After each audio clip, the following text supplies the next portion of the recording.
तो मैं इसके ऊपर बात करना चाहूँगा, इस पे कमेंट मुझे नजम साकिब साहब का चाहिए। नजम साकिब साहब, वज़ीर ख़जाना ने कहा डीएनए चेंज करना है, आपने उसके ऊपर कल गुफ्तगू की।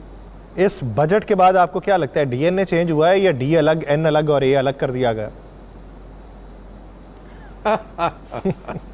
बहुत दिलचस्प, माशाल्लाह यासिर मियाँ, एक तो आपको शाबाशी देनी है, माशाल्लाह आप लोग बड़ा अच्छी ये ट्रांसमिशन कर रहे हैं। और वो लोग जो अखबार नहीं पढ़ सकते और वो लोग जो बजट की कुमन के एरियो में नहीं जा सकते, उनको 92 ने बड़े अच्छे तरीके से बताया कि क्या बजट है और इसके क्या लवाजमात हैं।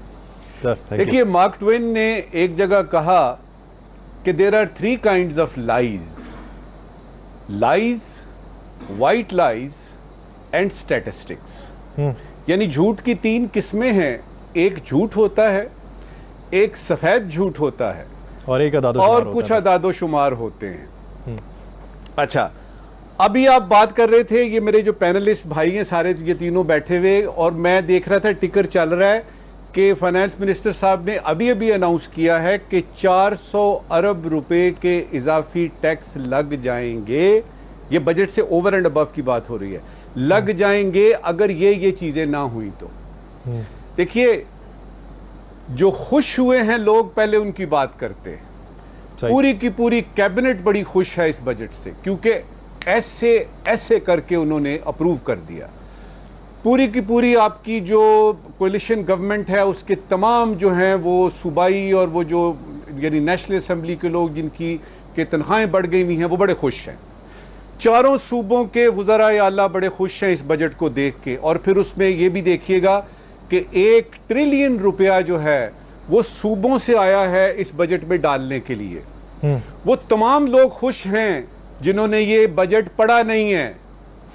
वो तमाम लोग खुश हैं जिन्होंने इकोनॉमिक सर्वे और बजट को सामने रख के तकाबुल करते हुए ये नहीं देखा कि इस वक्त जो सूरत हाल है आज से 1 साल बाद कैसी होगी। और मेरे जैसे लोग जिन्होंने 2-2 रातें लगा के तो इस बजट को देखा है, यकीन कीजिएगा सब शुरू हो जाइए। टैक्स बढ़ रहे हैं और टैक्स उनसे लिए जाएंगे जो टैक्स ऑलरेडी दे रहे हैं जी। महंगाई बढ़ रही है और इसमें किसी किस्म का शायबा नहीं होना चाहिए, शक व शुबा नहीं होना चाहिए कि ये बजट जो है ये महंगाई ला रहा है। तीसरी बात कि आपका स्टॉक एक्सचेंज अगर बढ़ता है उसका कोई ताल्लुक नहीं है आपकी इकोनॉमिक रिकवरी से। और इसको इस तरह से ना बयान किया जाए कि देखिए जी आसमान की 8वीं जो है ना सतह, उसकी बुलंदियों को छू रहा है स्टॉक मार्केट, इसका कोई ताल्लुक नहीं है इसके साथ।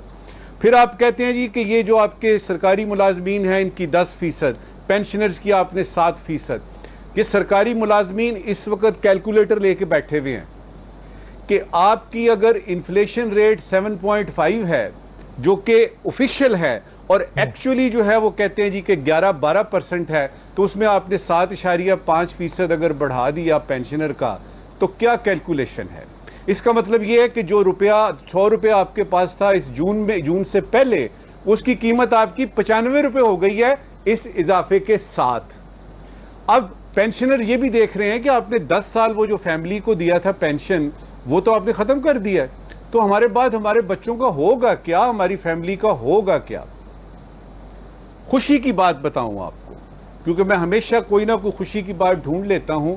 खुशी सबसे ज़्यादा इसकी है कि मेरे फाइनेंस मिनिस्टर साहब जो हैं औरंगजेब साहब, उनके चेहरे पे एक ऐसी मुस्कुराहट है जो मुझे ऐसे लगता है कि पाकिस्तान का मुस्तकबिल जो है वो, आपने सुना था ना गिनी खान ने जब कहा तब्दीली आ नहीं रही, तब्दीली आ गई है, तो रिकवरी हो नहीं रही इकोनॉमिक, उनके तई रिकवरी हो गई है। लेकिन देखना यह है कि ये जो बच्चों की पढ़ाई का सिलसिला, ये जो सेहत के मामला, ये जिस फार्मास्यूटिकल की आप बात कर रहे थे और मेरे दोस्त पैनाडोल की बात कर रहे थे, ये दवाइयों का सिलसिला, इसका क्या होगा जो बुनियादी चीज़ है। और फिर ये कि आपका जो बुनियादी तौर पे जो आम आदमी है, वर्ल्ड बैंक कहता है 43% पाकिस्तानी गुर्बत की लकीर से नीचे जिंदा हैं और इसमें 19% हैं जो कि इंतहाई गुर्बत में रह रहे हैं।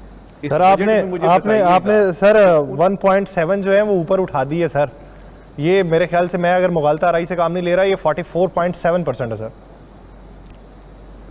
नहीं, मैंने 43 पढ़ा है, कोई बात नहीं, एक ही बात है। लेकिन ये है कि वो 2.5 करोड़ बच्चे जो स्कूलों से बाहर हैं, उड़ान पाकिस्तान को तो छोड़ दें, ग्रीन इनिशिएटिव को छोड़ दें, वो तमाम मंसूबे जो पिछले एक साल में या पीडीएम ने अपनी गवर्नमेंट में किए थे, उन सब को छोड़ दीजिए।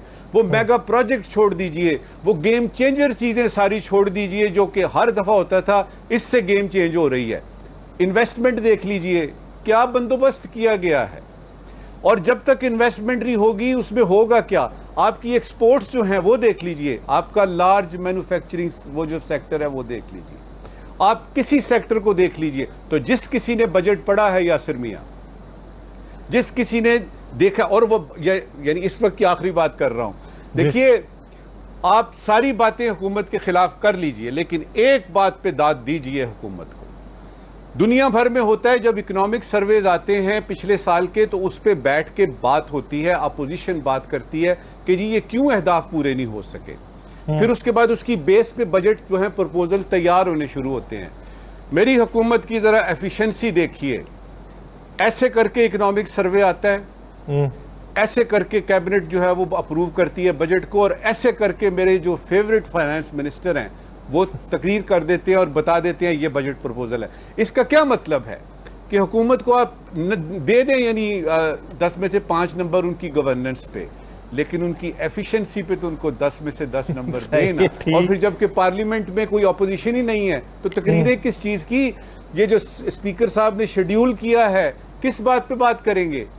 और एक बात और बड़ी ज़रूरी है कि ये बजट जो है ज़रूरी नहीं कि इसी तरह से रहे, तब्दीलियां तो आती हैं बजट में, और उसमें जो पिछले साल का अगर आप देखें, जो ग्रोथ का रेट था वो नहीं हदफ यानी हमने किया, ना तिजारत का किया, ना यानी एग्रीकल्चर में किया, ना आईटी में किया, किसी सेक्टर में नहीं किया।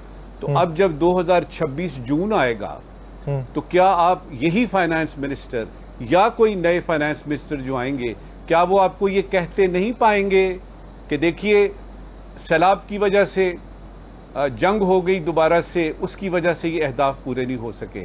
तो मैं अपनी बात इस पे ख़त्म करता हूँ कि झूठ की 3 किस्में हैं, एक झूठ है, एक सफ़ेद झूठ है, और तीसरा आदाद-ओ-शुमार।